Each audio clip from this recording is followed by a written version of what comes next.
Assalamualaikum, Hazrat. So if the tree of zakum is the food of the sinful, could you please explain what zakum is? Zakum. Zakum, I say, fruit of the Bible. Well, the fruit of zakum found in Palestine is the most delicious fruit. And they eat plenty of it, don't they? Zakum. Samara of zakum. يقال لها الصبر أيضا. Sabr. Is it delicious? No. Lazizun jiddan? No. So that fruit is also very delicious here.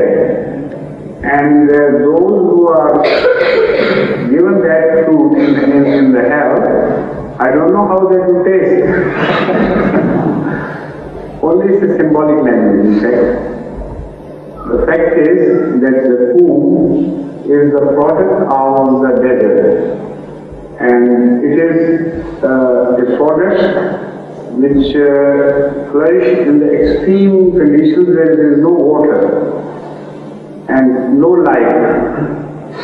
So those people who are without this water from Allah, that is the heavenly water of religion, and they flourish in the desert conditions as far as the religion goes.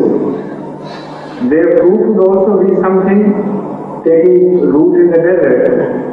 And in the hell, they will find such fruits as are without water, because as they themselves were without the water of Allah, so their fruits would also be. That is one thing which can be explained in this regard, but this should be further investigated. Now